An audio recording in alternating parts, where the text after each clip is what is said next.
वृक्ष लगाओ, पेड़ लगाओ, ये बात निरंतर किसी न किसी माध्यम से प्रचार में लगाए रखते हैं।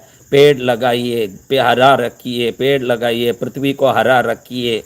ग्लोबल वार्मिंग इतना बड़ा एक प्रॉब्लम बन गया है कि धीरे धीरे ग्लोबल वार्मिंग बढ़ता जाता है, तो हिम शिखर पर वो गर्मी पड़ती है तो वहाँ के ग्लेशियर सब पिघल पिघल के धीरे धीरे समुद्र का जो स्तर है, समुद्र का जो लेवल है वो बढ़ता जा रहा है। अब समुद्र पानी बढ़ता जा रहा है।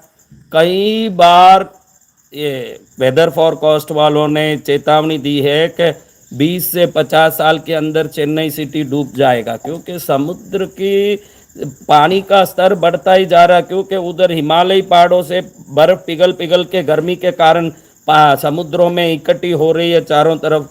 धीरे धीरे धरती को ख़त्म करने के रास्ते में हम लगे हुए हैं। अब देखिए, आपको एक प्रतिफल का सुंदर उदाहरण बताता हूँ। आप कोई भी पेड़ या पौधा कोई भी रोपते हो, उसको बढ़ाने के लिए आप क्या करते हो? सोचो। उसमें एक लोटा, एक बकेट रोज पानी डालोगे। आप वो पानी डालोगे तो वो पेड़ बनता ही जाएगा। अब सोचिए, आपने पानी डाल के ही उस वृक्ष को बढ़ाया और सरकार कहता है कि वृक्ष बढ़ाइए वरना बरसात नहीं होगी।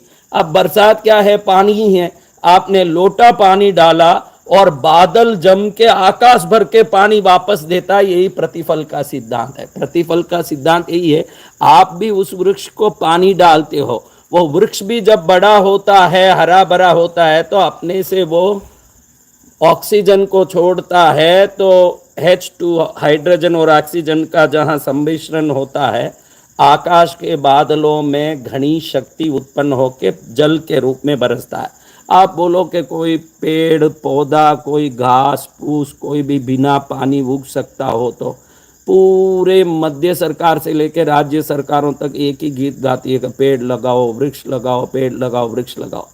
ये प्रतिफल के सिद्धांत का सबसे बढ़िया उदाहरण है कि पेड़ पौधे जल को स्वीकृत करके बढ़ते हैं। जब वो बढ़ते हैं तो अनंत गुना जल मनुष्य समाज के जीने के लिए प्राण शक्ति बना के हमको वापस देते हैं। यही प्रतिफल है।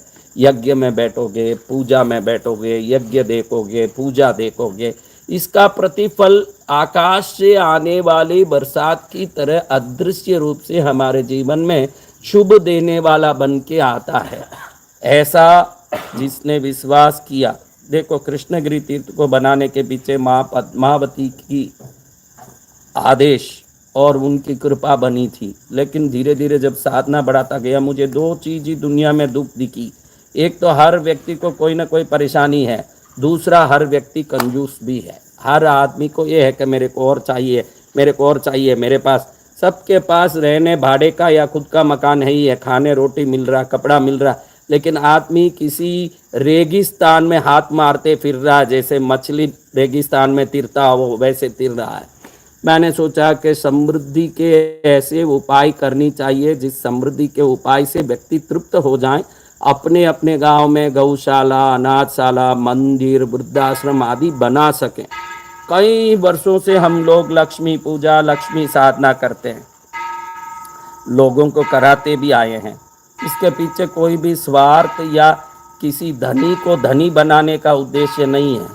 दुखियों के आर्थिक स्थिति को सुधारना और गांव-गांव में अच्छे सेवा केंद्रों का निर्माण होना, ये दोनों में अर्थ सहयोग करता है। इसलिए हमारा एक मकसद रहा कि भाई जब लक्ष्मी प्रसन्न होगी किसी पर और उसके जीवन में आर्थिक समृद्धि की सुदृढ़ता आएगी, तो वो सुदृढ़ता उसके गांव में मंदिर के रूप में, अनाथ आश्रम, वृद्धाश्रम के रूप में, कोई ना कोई अच्छे काम के रूप में आ सकता है।